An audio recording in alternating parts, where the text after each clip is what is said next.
Hi, I'm Andy Wake, Director of Boxercise Instructor Training, and I'm going to show you some tips on the pads that are going to prevent you, specifically your shoulders, getting injured. Now, if like me, you spend your life holding pads, these tips are going to save you a load of trouble. You need 3 shock absorbers, not just 1 or 2. Let me show you what these shock absorbers are. The first one is here, like this.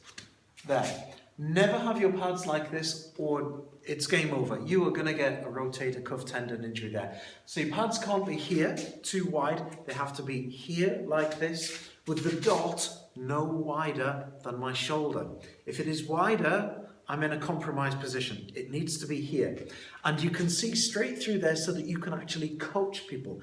You don't want the pad in front of your face because you can't see what they're doing, what errors they're making. So you need to be able to see through like this. You want it around about 90 degrees approximately. And you need your wrist straight, never like this. There's tip number 1. Now the second shock absorber is your legs. It's all very well holding the pads in this position, but if you have no stance when you get punched, you will go backwards and you'll cause yourself an injury. So your second shock absorber is your stance. So you need to be in a proper boxing stance like this and with your pads in their correct position. Now the third shock absorber is something that nobody sees and hardly anybody knows about. This is what I would call the secret shock absorber. And it's something, like I say, hardly anybody knows about this, but it's vitally important.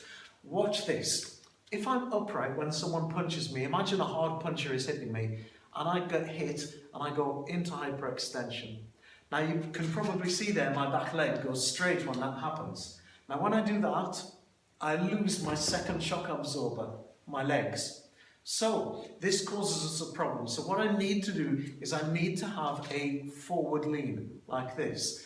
Then when I get punched, I'm going to be pushed upright and not into hyperextension. You should never be moving around leaning back in hyperextension, because if you lose all of the shock absorber in your legs and your body, your shoulders are going to take the impact. And that's why a lot of boxing coaches have shot shoulders. What we need to do is we need to remember a forward lean when we're on the pads. Now this is not something you do if you're boxing. A boxer needs to have their weight in the middle, and leaning too far forward is dangerous to a boxer. They need to be in the middle. But on pads, it's different. You need to have those 3 shock absorbers. I hope you found those tips useful. Make sure you apply them straight away, especially that body lean. That's the one that everybody forgets. If you found that useful, visit www.boxercise.co.uk, find out more, and we can teach you a hell of a lot more about going on the pads, and we can prevent you getting injured. Good luck, guys.